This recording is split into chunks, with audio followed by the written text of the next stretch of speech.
To Dawson town came Percy Brown, from London on the Thames. A pane of glass was in his eye and stockings on his stems. Upon the shoulder of his coat a leather pad he wore, to rest his deadly rifle when it wasn't seeking gore. The which it must have often been, for Major Percy Brown, according to his story, was a hunter of renown, who on the Murrumbidgee wilds had stalked the kangaroo, and killed the cassowary on the plains of Timbuktu.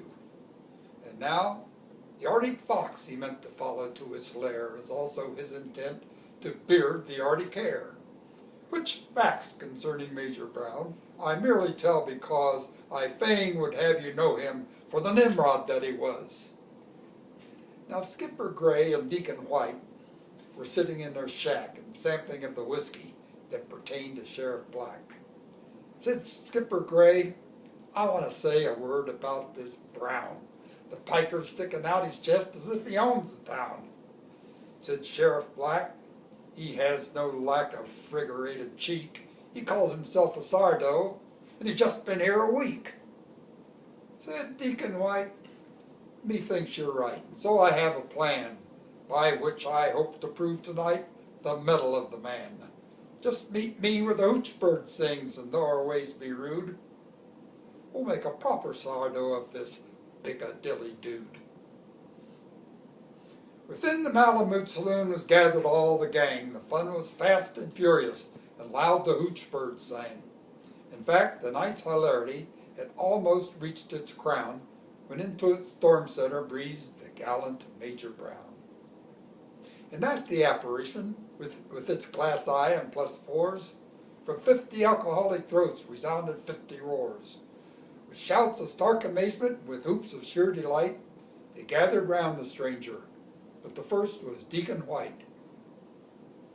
We welcome you, he cried aloud, to this the great white land. The Arctic Brotherhood is proud to grip you by the hand. Yea, sportsmen of the bulldog breed, from trails of far away, to you Connors, this is indeed a memorable day. Our jubilation to express, vocabularies fail. Boys, hail the great Chichaco. And the boys responded, hail! And now, continued Deacon White to blushing Major Brown, behold, assembled the elite and cream of Dawson town. And one ambition fills their hearts and makes their bosoms glow. They want to make you honored, sir, a bona fide sourdough. The same, some say, as one who sees the Arctic ice go out, but most profound authorities that definition doubt. And it's the genial notion of this meeting, Major Brown. The sourdough is a guy who drinks an iceworm cocktail down. By Jove, responded Major Brown, that's ripping, don't you know? I've always felt I'd like to be a certified sourdough. And though I haven't any doubt your winter's awfully nice, Mayfair, I fear, may miss me ere the break-up of your ice. But please excuse my ignorance in matters such as these. A cocktail I could understand, but what's an iceworm, please? Said Deacon White, it is not strange ye should fail to know, since iceworms are peculiar to the mountain of blue snow. Within the polar rim it rears a solitary peak, and in the smoke of early spring, a spectacle unique, like flame it leaps upon the sight and thrills you through and through, for though its cone is piercing white, its base is blazing blue. Yet all is clear as you draw near, for coyly peering out are hosts and hosts of little worms, each indigo of snout. And as no nourishment they find to keep themselves alive, they masticate each other's tail till just the trough survive. Yet on the stern and Spartan fare, so rapidly they grow, the some attain 6 inches by the melting of the snow. And when the tundra glows to green and Arctic flowers appear, they burrow down and are not seen for yet another year. A toughish yarn, laughed Major Brown, as well you may admit. I'd like to see this little beast before I swallow it. 'Tis easy done, said Deacon White. Ho, barman, haste and bring us forth some pickled iceworms of the vintage of last spring. But sadly still sat Barman Bill and sighed as one bereft. It's been a run on cocktails, boss. There ain't an iceworm left. But wait, by gosh, it seems to me the sum of extra size were picked and put away to show the scientific guys. So deeply in the drawer he sought, and there he found a jar, the which with due and proper pride he placed upon the bar. And in it rolled in little balls and scores of green, all drowned in alcohol. Their bellies were a bilious blue, their backs a bulbous red. Their backs were gray, and gross were they, and hideous of head. And when with gusto and a fork the barman speared one out, it must have gone 4 inches from its tail tip to its snout. Sighed Deacon White with deep delight, "Say, isn't that a beaut?" "I think it is," said Major Brown, "a most disgusting brute.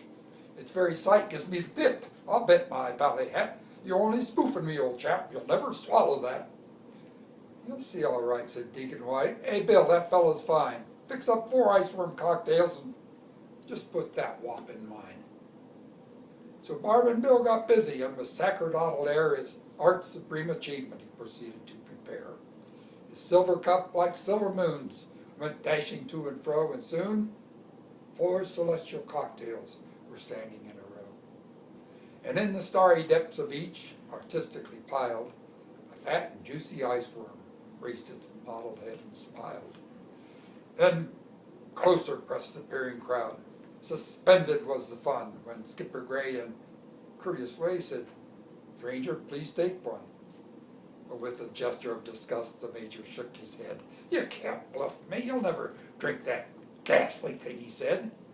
"You'll see all right," said Deacon White, and held his cocktail high till his iceworm seemed to wiggle and to wink a wicked eye. Then Sheriff Black and Skipper Gray each lifted up a glass, while through the tense and quiet crowd a tremor seemed to pass. "Drink, stranger, drink," boomed Deacon White, "proclaimer of the best, a doughty sardo who has passed the iceworm cocktail test." And at these words, with eyes all fixed on the gaping Major Brown, like a libation to the gods, each dashed his cocktail down. The Major gasped in horror as the trio smacked their lips. He fiddled at his eyeglass with unsteady fingertips. Into his starry cocktail, with a look of woe he peered, for its iceworms, who, to his thinking, most incontinently leered. And then a roughneck bellowed forth, "This stiff comes here and struts as though he bought the blasted North. Just let him show his guts." Then from the crowd there came a voice, "Chichaco, Major Brown, reveal that you're sardo stuff and drink your cocktail down." The Major took another look. Then he closed his eyes, for even as he touched his glass he felt his gorge arise. Even though his sight was sealed, in fancy he could see that gray and breezy thing rear and sneer in mockery. The Major grasped the shining glass and held it to his lips, and as despairfully he took some nauseating sips from its core of crapulence, the iceworm raised its head. His belly was a bilious blue, his eyes a bulbous red. But 100 eyes were on him, and how they seemed to gloat. It must be done. He swallowed hard. The brute was at his throat. He choked, he gulped. Thank God, at last he got the horror down.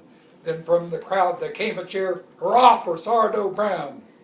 With shouts they raised him shoulder high, gave a rousing cheer, and though they praised him to the sky, he did not seem to hear.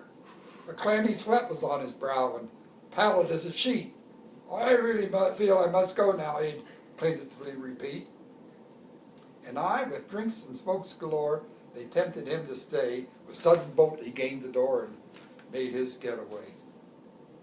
And ere next night, his story was the talk of Dawson Town. And gone and reft of glory was the hateful Major Brown. For that iceworm, so they told him, of such formidable size, was a stick of stained spaghetti with 2 red ink spots for eyes.